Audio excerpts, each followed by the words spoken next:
will see our weekly schedule. This has all of the details you will need about any of these events, so if you missed anything that we say this morning, you will find all the details there, as well as registration links. All of that is on our website. Next up, we have Yoga with Kathy. Yoga with Kathy.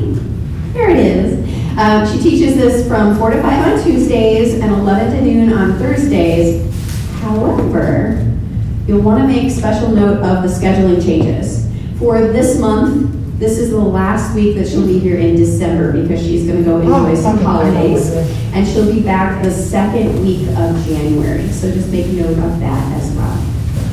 Next up is Art with Louise. We're talking about a show and tell that will be on the 17th at 10 a.m. Please bring the pieces that you've done and thoughts on what you would like to do in the future. Speaking of a little show and tell, I know that Edward has something he would like to share with us as well. Edward? You ready?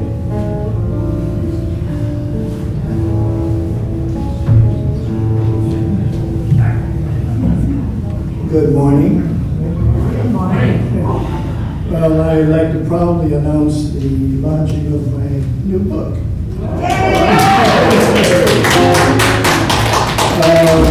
And also let you know that the old book is still around. But basically, what I do is when these are launched, and for every sale that's made, I give 1/2 to the center. So all of the profits and everything will go at least 1/2 to the center. Usually I give a little more, to be honest with you, but don't tell Amy. This particular book was a challenge for me to myself. I wanted to do a novel, and this one is kind of a sci-fi fantasy novel, about 40-something chapters, and it's got a lot of twists and turns. It's not really for children, so you may not want to give it to a 10-year-old. But since Christmas is coming, you know, if you want to purchase a copy, I have 8 with me of both books. And you can go to Reader House, you can go to Barnes & Noble, Amazon, and Google, and iTunes, and any of the stores are carrying this book. Right now, this one is only on Amazon and Barnes & Noble. So whatever you buy today, if you want to get a copy, I'm going to give it with a discount of $5, and I will autograph it. So there's only 8 years.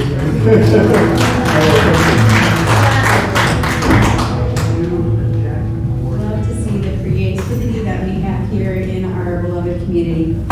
Speaking of creativity, next week is Holiday Sweater Sunday. You wanna? Oh, is that one not working? Still on technical difficulties. Marvin, they're saying the main mic is gonna. I can hear. Well, that's this mic. Oh, This we have is to the take Zoom care mic. of our Zoom. They can't hear anything. No? Is he on? Okay, let me check. Marvin is shrugging. Yes. Do you want me to pause or should we keep going? Okay. So next week is Holiday Sweater Sunday. Be sure and wear your best holiday sweater. And we'll probably have a picture as well, so be prepared for that. We also are going to have a Christmas Eve service on Christmas Eve, obviously. That'll be at 6 p.m. There'll be music, meditation, as well as some stories shared.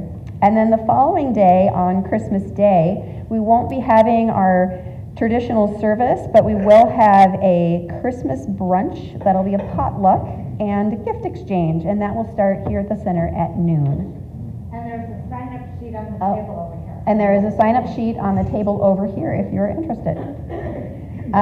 We also have a Global Peace meditation that is going to be on December 31st at 4 a.m. It's from 4 to 5 here at the center.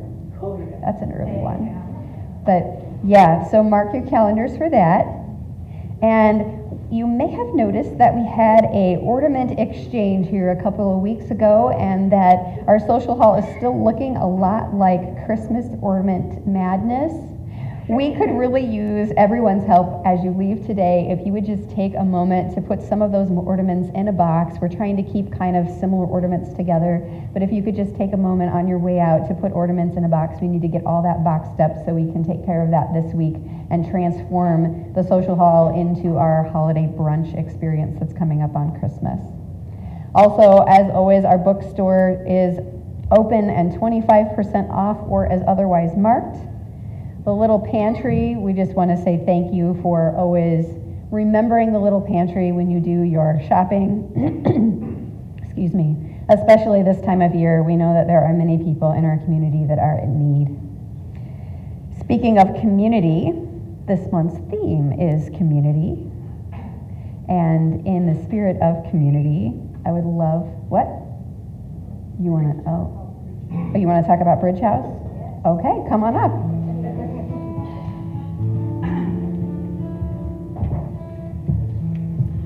So sorry, we didn't get a slide for our little reminder up there. Anyway, has anyone watched the PBS show Annika?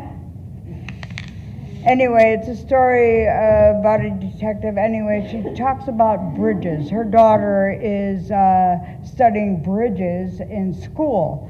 And she talks about how they connect usually one group to another of people. Sometimes these bridges are not really wanted and things like that, but she gets into bridges a lot. The thing she hasn't mentioned is sometimes what the bridges are covering, what's underneath in this big gap. It could be water, it could be mountains, it could also be fear and anxiety and emotional stress, it can be economics, it can be a lot of different things.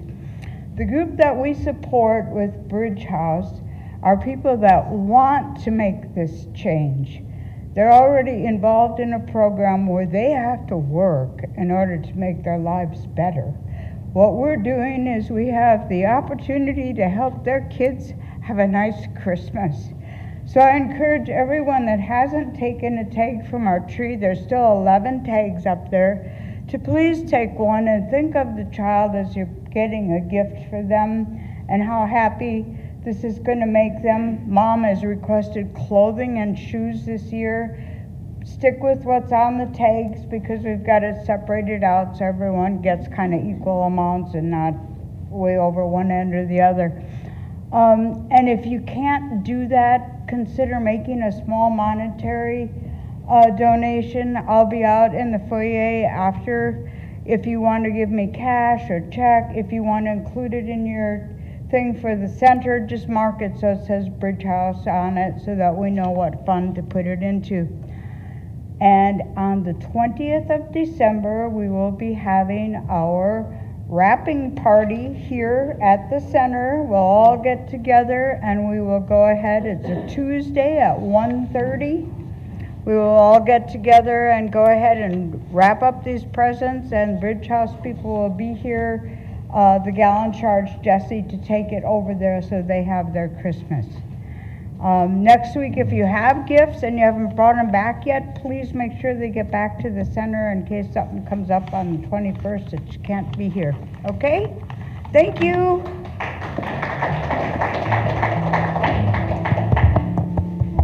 Such a wonderful way to lean into community. And speaking of community, I know that Burl, our vice president of the board, has a very special presentation.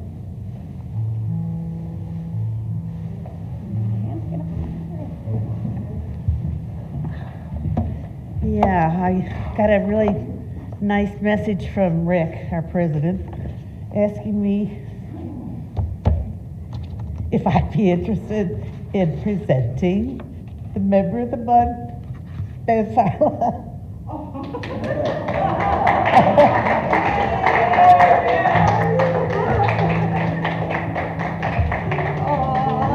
Thank you. So glad to do this. You don't know how many times we've worked together. Oh, how wonderful. And this one, Oh, thank thank you, Let's thank go, you, Angelica. thank you. Thank you so much. Oh, you put it on the wall. Read what it says on it. Okay. Beth quiet. No. You don't know. Beth Fila is quiet, but her work is mighty. For at least 6 years, she's been the liaison for our support of Bridge House, finding out all the details for school supplies, Thanksgiving needs, Christmas gifts, etc. During the pandemic, she handled the Christmas project all by herself so that our center could still sponsor Bridge House's Christmas, even though we were mostly shut down. Thank you, Bev. We appreciate you.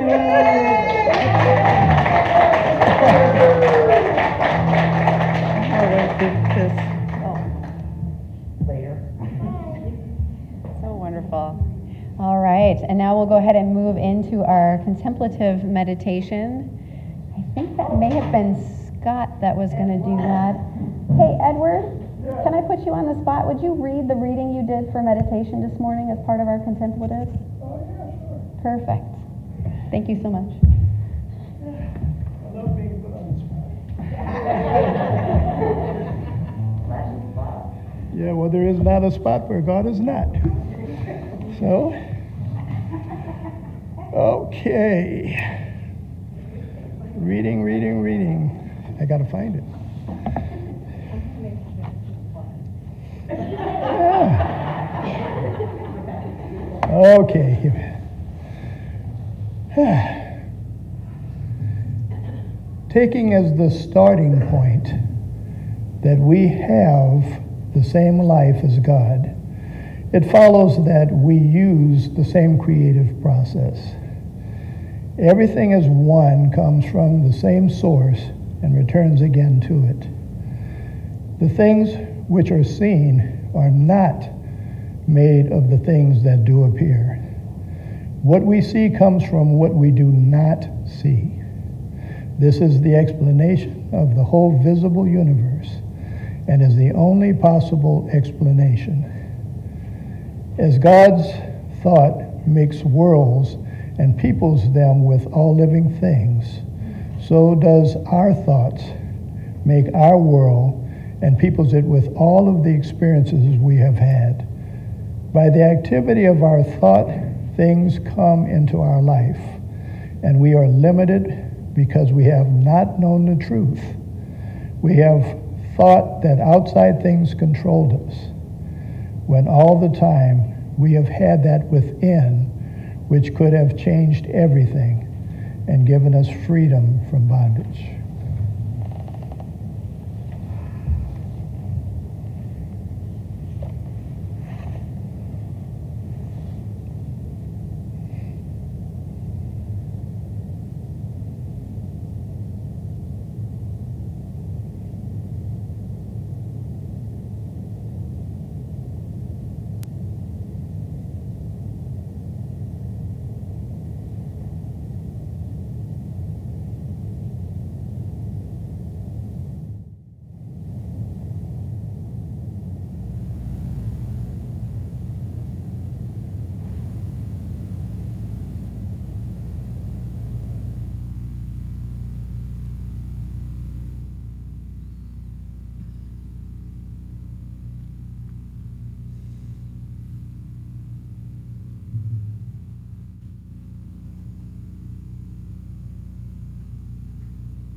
In this moment, in this place, I remember who I am, letting fear and worry fall away from me. I open my eyes and see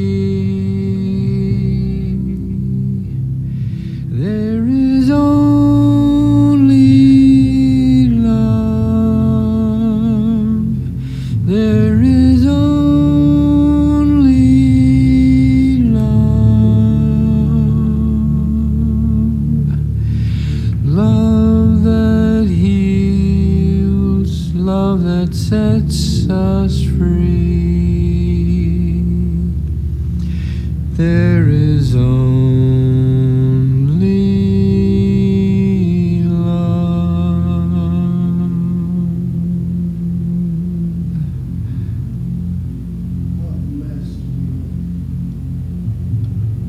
How wonderful it is to know that we are part of something as vast as this eternal family that we belong to. That we are one with the Great Spirit that is simply the life force for all things, all that is. And we, as beings of light and love, are able to create on a microcosm that which is the divine macrocosm.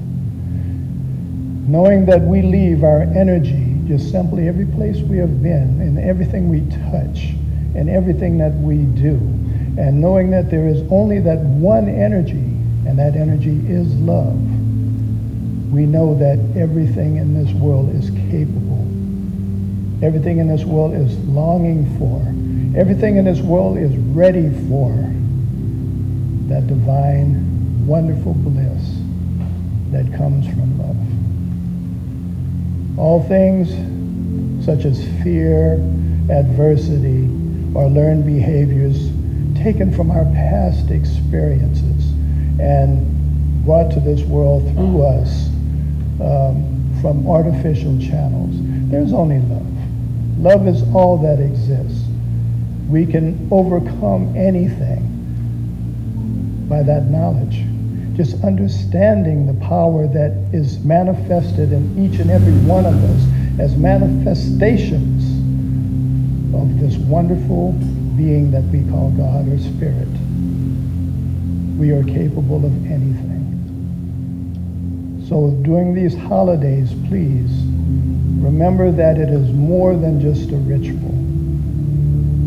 This is the beginning of tomorrow. It is the beginning of a new year. It is the beginning of a new us. And let us send forth that which this world right now so desperately needs. And that's divine love. Because there is only love. And so it is.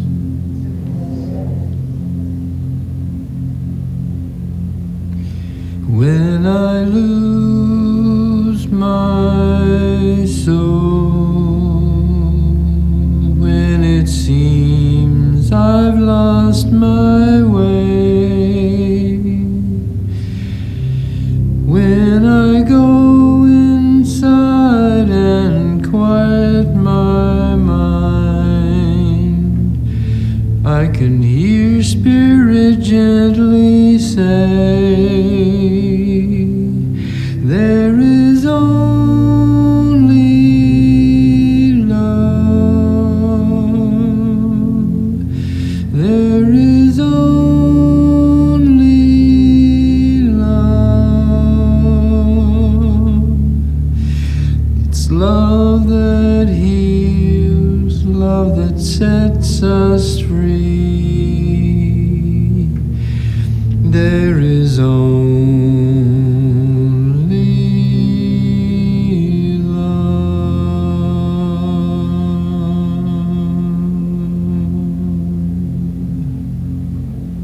Thank you, Jackson. Thank you, Marvin. Thank you, Karen. And now, without any further distractions from me and getting me off the spot, is our beloved Reverend Angelica.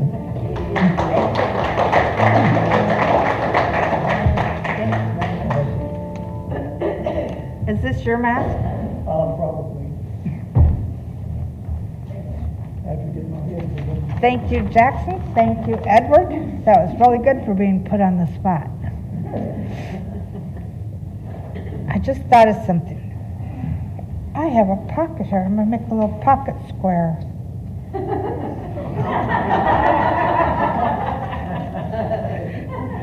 This way I won't forget it. Well, good morning, everyone. The season is really upon us, isn't it? And you know, it seems to carry a lot more feelings of hope this year. It's really interesting that I usually get into the whole Christmas vibration, but not at the beginning of the month, sort of a little further when I suddenly go, oh my God, I've got things to do for Christmas. But this idea of hope really warms me up inside. The science of mind calls for us to recognize wholeness in absolutely everything. And wholeness to me is spirit itself, right? That's the real wholeness. And it's expressing through absolutely everything. It's expressing through all of you. It's expressing as the furniture in the room, as the building that we're sitting in. It's expressing itself continually, and it's all one. There's only the one. And if I'm feeling any sort of separation at all during these times, then the reason I'm feeling them is because my thoughts, my feelings, and my beliefs have taught me to believe in separation. And this is one of the things that I have that I'm working on and have been for my 38 years or whatever it's been in the ministry, is healing that sense of separation. First in myself, and then helping you all do it as well. So, as this is about community this month, I thought about this a lot, this idea of separation, that some people go to churches and they don't really feel like they belong. And yet our center, one of the things I hear the most is that how warm and welcoming it is and how they feel like they belong here. And that's the way I felt when I first walked into a religious science church. That's our old name, right? Religious science. So I was living in Glendale, California, and some of you know this about me, some of you don't, that I rarely do anything by myself. I always do it in groups. And I had been told by my cleaning lady about this wonderful lady minister on television. And I thought,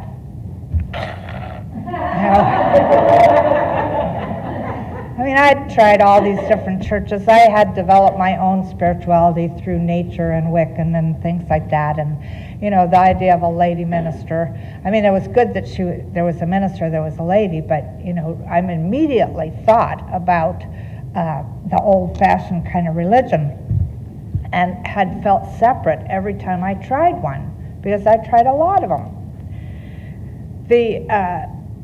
One Sunday morning I got up and I made my coffee, and this is how long ago it was. I got up and I pushed the button on the TV to turn it on. And there was this woman all dressed in white, very beautiful little blonde woman, all dressed in white. And she was holding the Bible or something in her hand, and she was talking, and it was like I had this chill go through me, and instead of backing up and sitting down on the couch, I sat right down on the floor in front of the TV, and this voice went through my head and said, "You're going to be doing this." And I was like, yeah, right. But I listened, and then the next week I turned it on again. And then the next week I called a bunch of girlfriends and says, "Come over for brunch, I want to share this with you."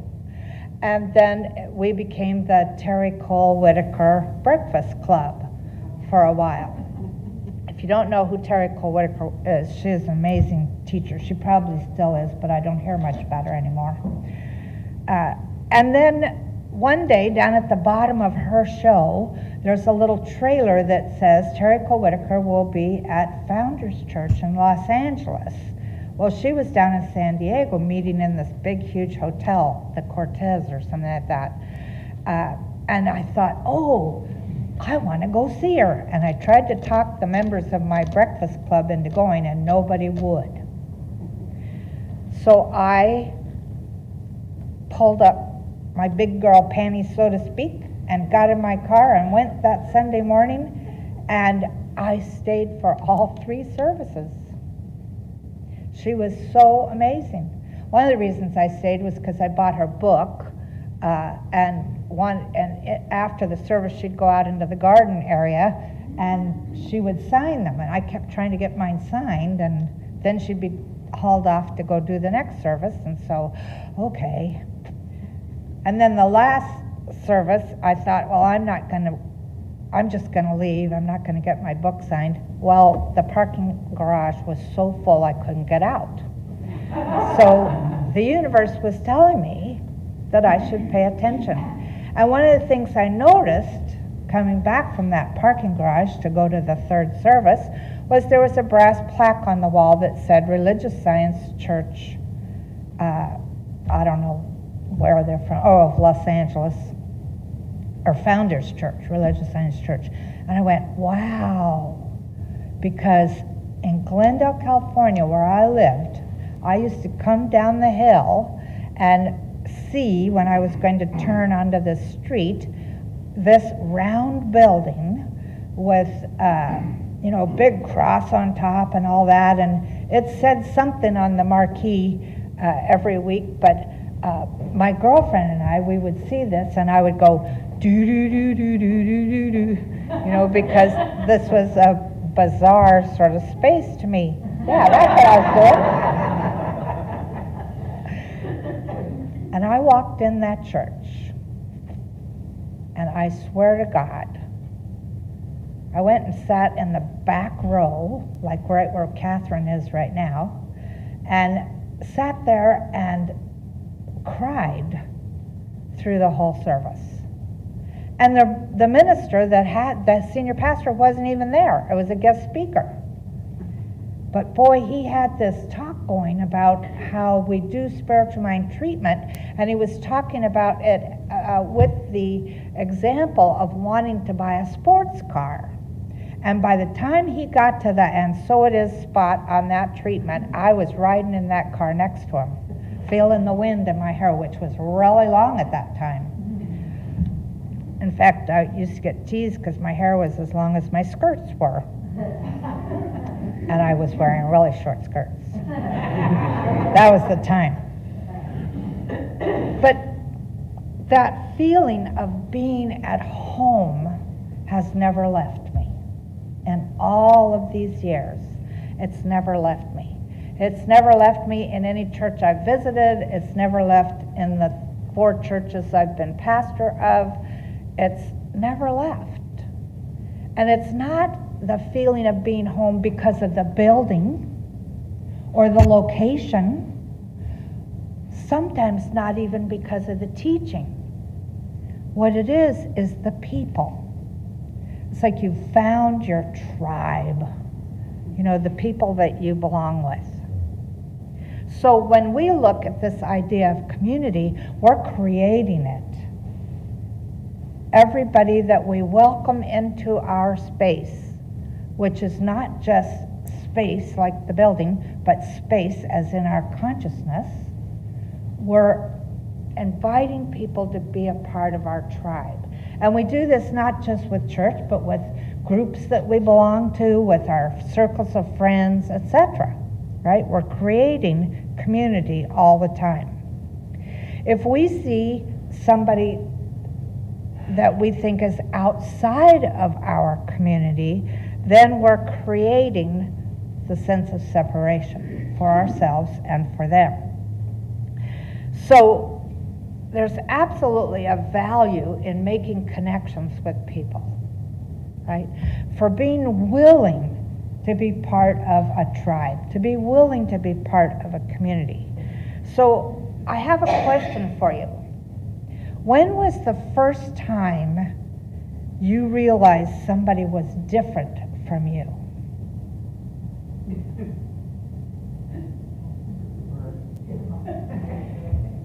Mine was, somebody said when their baby brother was born. That was a good response. The time when I noticed somebody was really different was not so much because I noticed it, but because I was told it.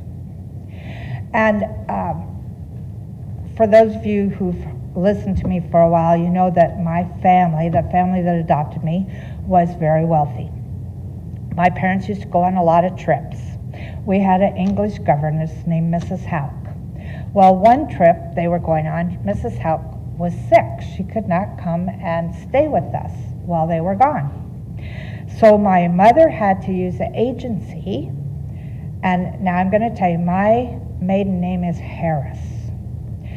So my mother uses this agency, and they said, oh yes, we have someone available. We can send her out for you to interview. Her name is Mrs. Harris. So Mrs. Harris, my mother, was interviewing Mrs. Harris, who also happened to be a rather large, tall, black woman. Now, Mrs. Harris could not come if she couldn't bring her teenage daughter. My parents were going to be in Europe for a month. So my mother had some real figuring out to do. And one of the things that she told me was, I'm in junior high, I think, at this time, was that I shouldn't talk to her when we're walking to the bus or at school or anything like that, the daughter. And I'm like, why? You know? And it's just not right. It's not proper. I mean, I don't even remember what she said. All I remember is that she said that I was not supposed to talk to this young woman, except when we were at home. So what did I do? All the way to walking to the bus, we talked. At school, I took her around and showed her different classes and, where the restrooms were and where the lunchroom was, etc. And, this was my brand new friend. She's the only black girl in our school. This is in Arcadia, California. And she felt uncomfortable. She felt separate. She felt like she didn't belong. And obviously there were those that felt that way as well. And so I worked really hard at making her feel at home, at least for that month. So that was the first time that I realized somebody was different from me. Yes, the color of her skin, it didn't matter. But it did matter to my parents. And when I stopped and thought about it years later, I thought the only black people that I was around as a child, besides this young woman, was the man that my parents hired for parties to be the bartender, and was one of the stable people at the place where my parents had their horses. So I didn't really see very many black people. But I never felt like they were really different from me until somebody told me that they were. I was really surprised. I didn't know how prejudiced my mother was until I'm married to Tag, my husband that died a few years ago. And we go to Peru for a holiday. Actually, I was speaking at a conference rather, and I decide, well, instead of just going straight back to Hawaii, which was where we were living, we'll go to San Diego, and we can, Ted can meet my mother and my sister and all of this.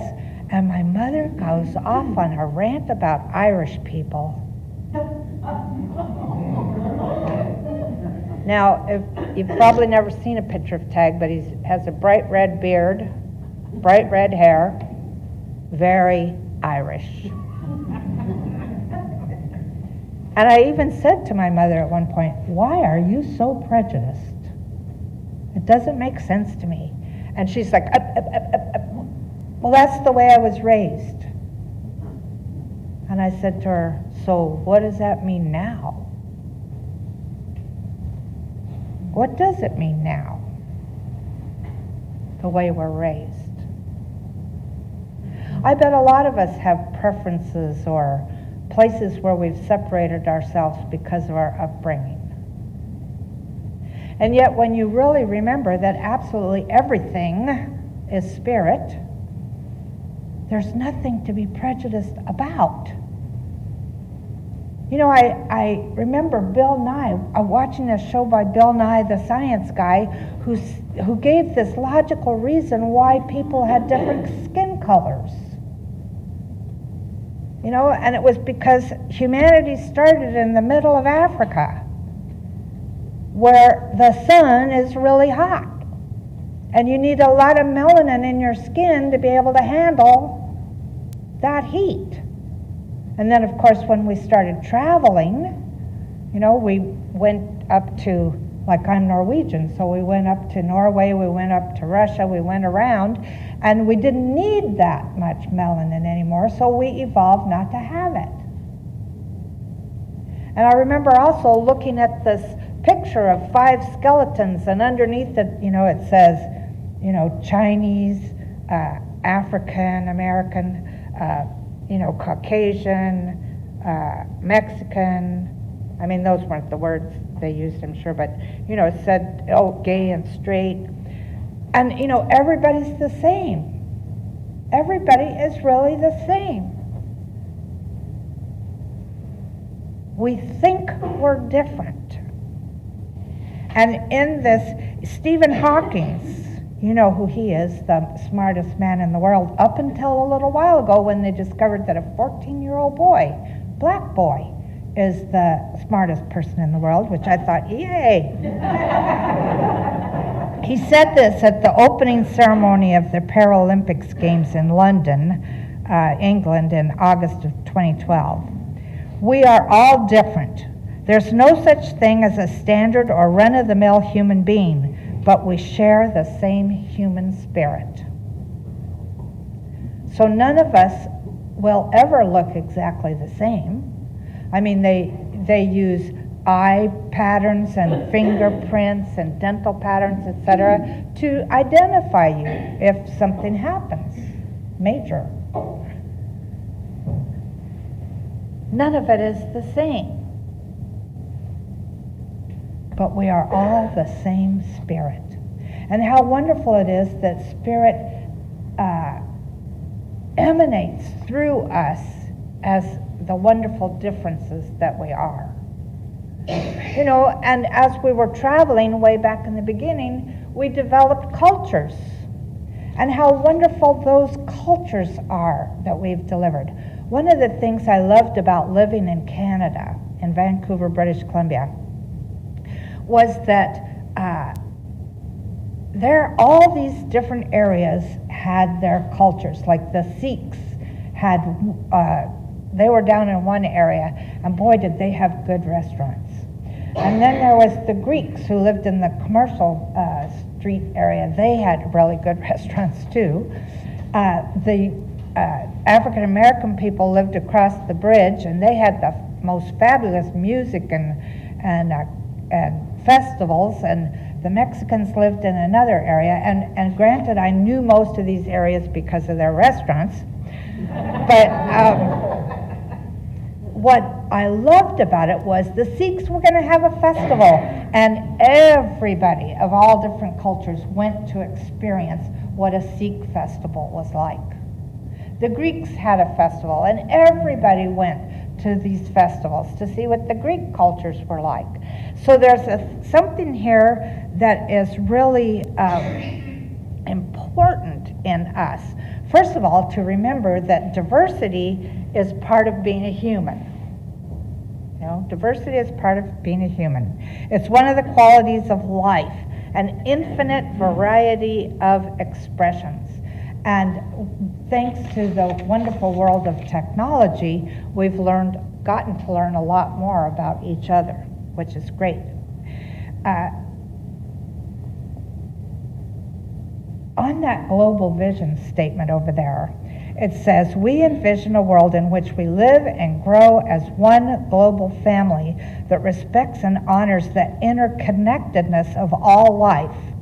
A world where this kinship with all life prospers and connects through the guidance of spiritual wisdom and experience. We're envisioning this world. And how do we do it? We do it by practicing curiosity. I think that as a child, that was something I got in trouble for a lot, was being curious. I can remember, as a really little child, going to some important dinner function with my parents and my older brother, and maitre d' or somebody comes over and he has gold teeth. And I went, "Why are your teeth gold?" Which ended me getting a big kick in the leg from my mother's pointed heels, because that wasn't appropriate, right? But practicing curiosity with each other and with people who are not in our particular communities helps us develop deeper and richer relationships with everybody and with the universe, with God itself. I mean, how wonderful it is to see all the different amazing ways that Spirit has manifested itself. Now, I know, there's part of me that when I was looking at the talk title from Global Vision group, and when I was thinking about what I wanted to say along with their notes, I started thinking about how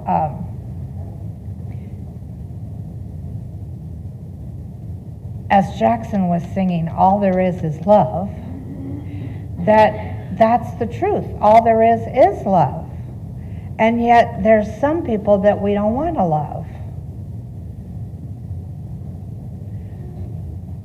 For instance, in the political climate, there might be some. There might be a neighbor that's constantly harassing everybody. There might be any number of things. But maybe if we use this idea of practicing curiosity, we might find out why they're like that. And then once we find out why we're like that, their behavior will not bother us as much.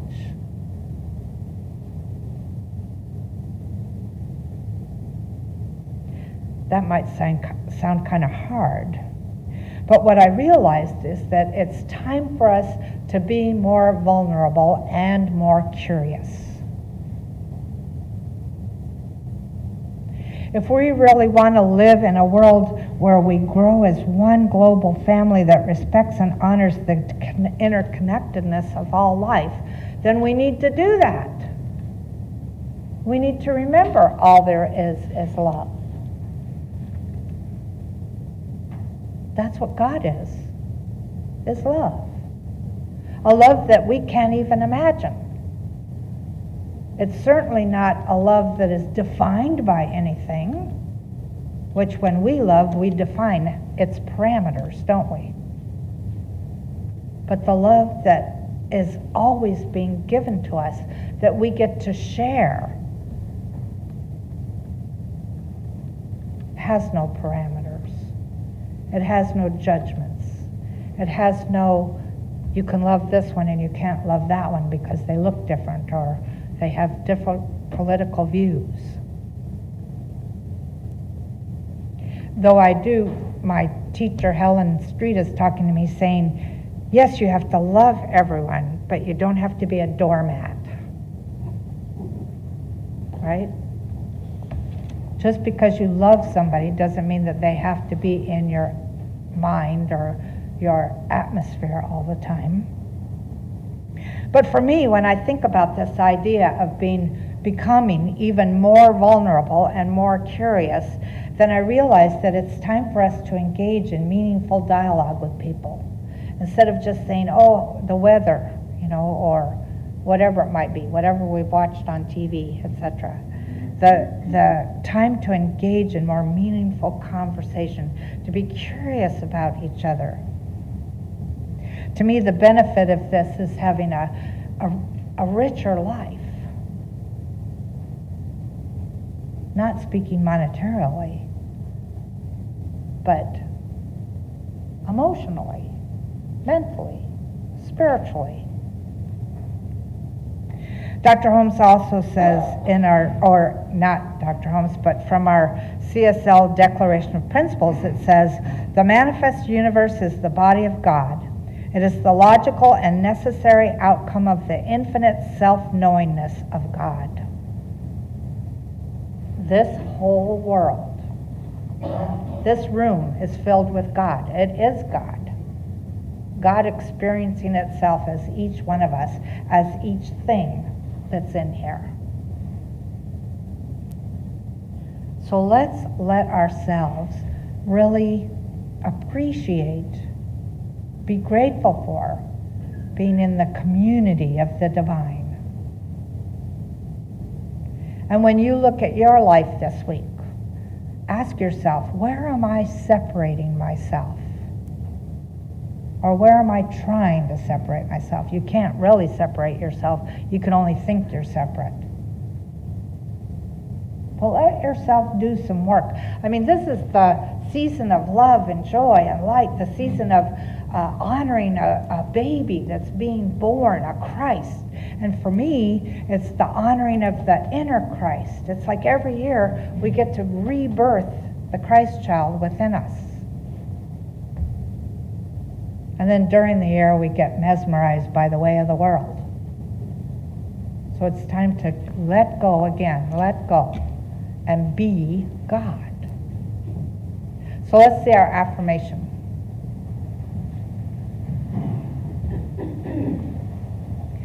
Let's say this together. Today I recognize my connection to all life. With my eyes and heart wide open, I embrace all things I encounter in an atmosphere of love. And let's treat.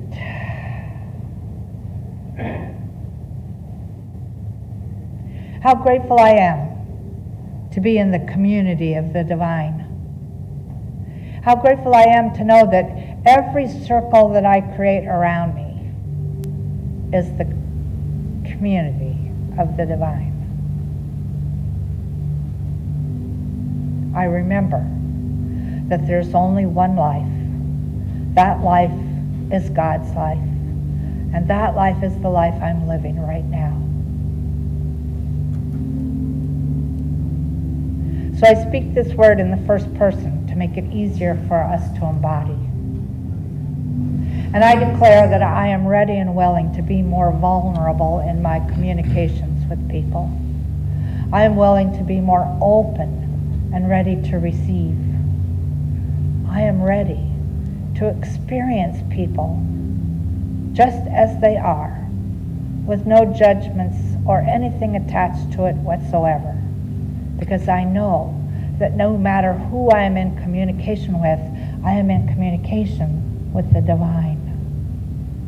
And so as I remember this, all things change in my life so that I see the divine absolutely everywhere and in everyone.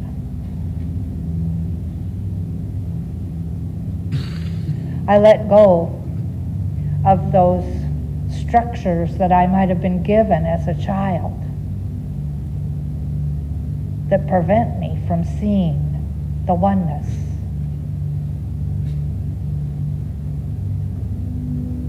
I let go of any criticisms or judgments I have about anyone that prevent me from experiencing the oneness.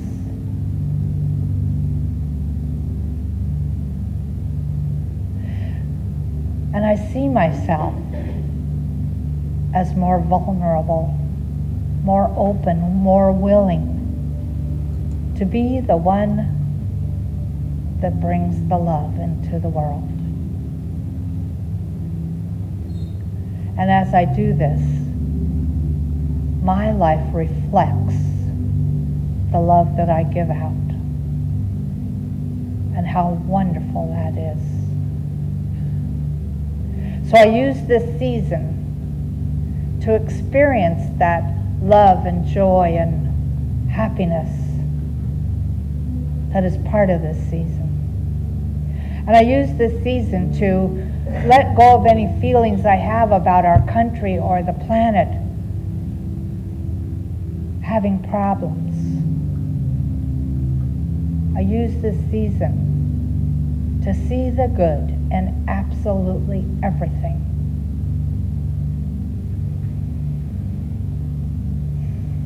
How grateful I am to be able to change my thinking and change my life. How grateful I am to be able to see the results of changing my thinking. How grateful I am to remember that God in me, as me, is moving through me with love and light and joy, changing the world. So I envision a world that is whole and complete and powerful and good. So with a grateful heart, I release these words into the law of mind, knowing that they are already so, and so it is.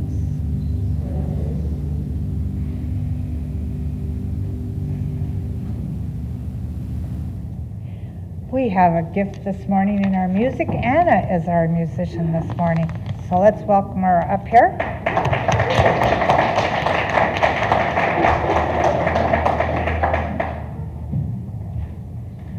I find that it's always difficult to snap out of a trance and then jump up here. You just walk up in the trance and let it flow through. Tell my fingers out. Excuse me, I'll give you my best side here.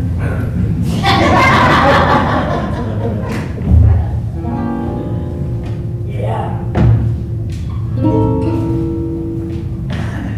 Trick is to pull all this out of the way so I don't kill somebody on the ropes here. Excuse me, Zoomers, you're not missing anything.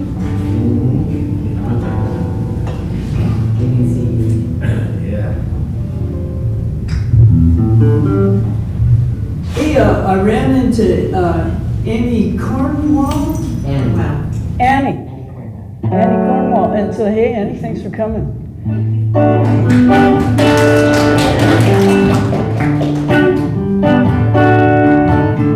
This is a song, anybody here not know who Judy Barry is? Please raise your hand. Okay, so she was very young, became a paralegal, and helped Judy Barry, who was bombed and then framed by the FBI, win the first lawsuit against the FBI because she was falsely imprisoned and falsely accused of being a victim of her own, the bombing. And so this girl, Alicia Littletree, was 18 or something, and I ran into her down Soham, and she said, Anna, play my guitar. My mom just gave me this guitar. And this is the song the guitar wrote, okay? And it's got a sing-along part. I think you're gonna figure it out pretty good. I'm gonna change the world. Got it? I'm gonna change the world. All right, here I go. I'm clear as a snow-melt stream from the dawning of the dream today. Hey, hey, hey. I'm gonna change the world. I'm gonna change the world. I woke in a dream come true. I woke in a dream come true. Couldn't wait, I found the pull to join the song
So let's put the next slide up, please. Now is the time for us to think about the offering that we're going to be making this morning, whether you're doing it online or here in person, etc. Let's take a deep breath. Let's say this affirmation together. I gratefully give from the fullness of my abundance, knowing my gift blesses the center, all in it and beyond, and so it is.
Besides the fact that the band does great music. That the universe is a generous giver, and we are generous receivers, eager receivers. And so we celebrate that generosity. We celebrate knowing that God is our source of absolutely everything, and it is good.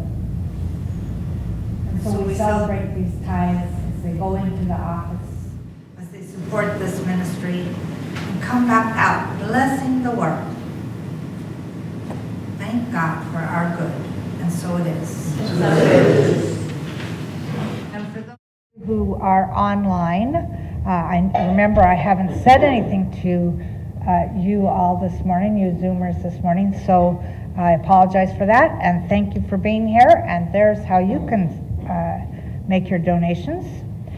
So, we need someone to read the community statement of inclusion. Donna. And here it is, right here. We now have it here. Thank you. Thank you. Community Statement of Inclusion and Affirmation. We, the Eureka Center of Spiritual Living, are a community that celebrates diversity, fosters inclusion, champions inner work, and creates space for brave, vulnerable conversations. We are a community that honors the unique emanation of God that each person embodies and advocates with people for human rights and dignity for all. We are a community that blesses each other, sees sacredness in all life, remains learners and listeners so that we may grow together, and understands that oneness is not sameness. We know our beloved community is revealed more fully when we love each other well. Hope.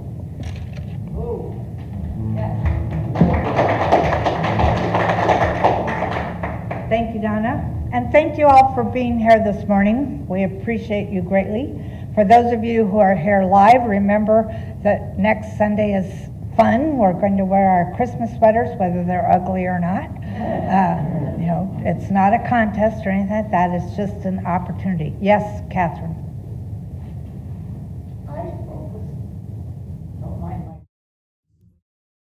I spoke with an old member of our center from years ago, and actually it's Heidi Collingwood's sister.